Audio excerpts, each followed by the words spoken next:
In hearings on Capitol Hill this week, Christopher Wiley, a former employee of Cambridge Analytica, the data firm hired by the Trump campaign in 2016, revealed that the company actively used Facebook users' information to suppress black voter turnout. Talk about leaning in.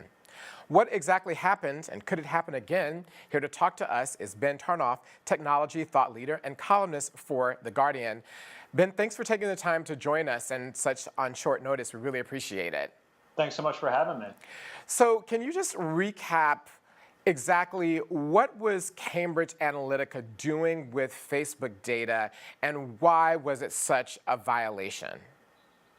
Cambridge Analytica harvested more than 80 million Facebook users' data without their knowledge or consent, and then used that information to build models that help them figure out how to target individual voters in order to try to influence their behavior. Mm-hmm.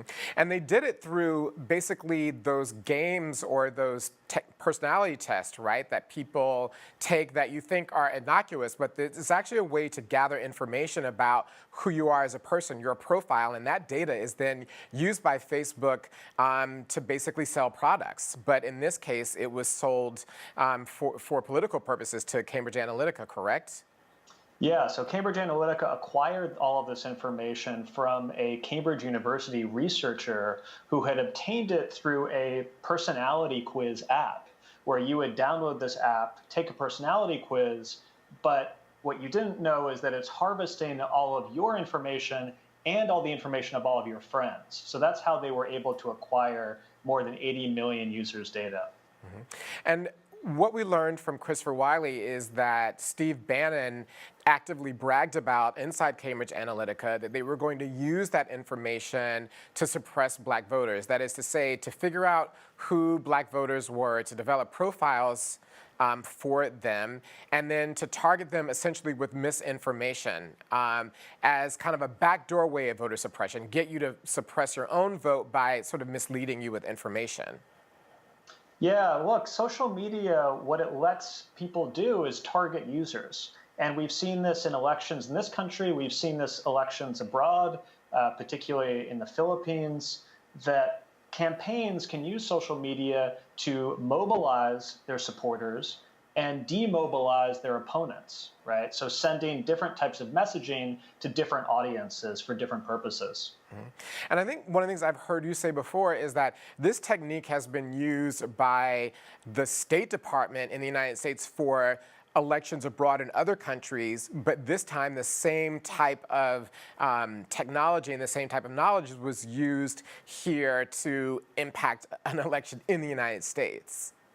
So Cambridge Analytica's parent organization is the SCL Group, which has been shut down at this point, along with Cambridge Analytica.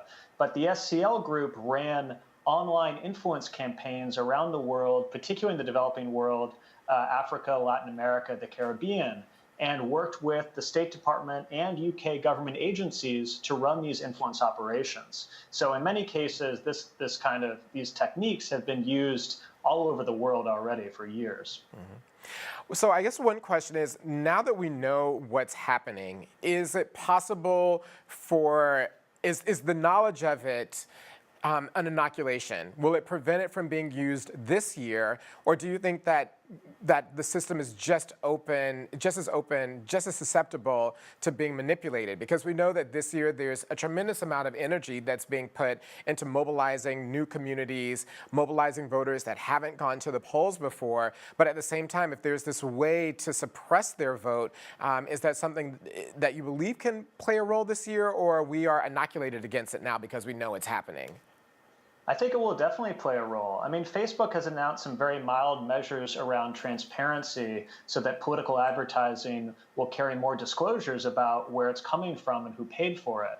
But the reality is that Facebook, Twitter, social media, the internet forms a part of a broader problem, which is the degree to which all of our media is used for paid political advertising and enormous sums of money that are used to purchase this advertising.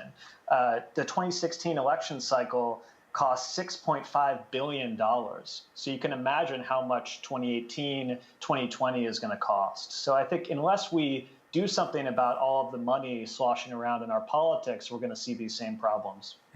And one last question. Do we know how much Cambridge Analytica spent to access this information and to influence the minds of black voters? Do we know how much they spent? Alexander Kogan, who was the Cambridge University researcher, I believe disclosed the amount of money that he asked for that data. I don't have that at hand, but it wasn't an enormous amount. So it was certainly a bargain, however they got it. Right. Well, thank you so much for taking the time to explain this so clearly and for your ongoing writing and thought leadership about how we can respond as a society. I really appreciate the time that you took, and thank you for joining us this evening. Thanks so much for having me. I really appreciate it. To find out more about Cambridge Analytica, the use of social media in voter suppression, and what you can do about it, visit our website, www.thelaststep.org, and click on How to Help.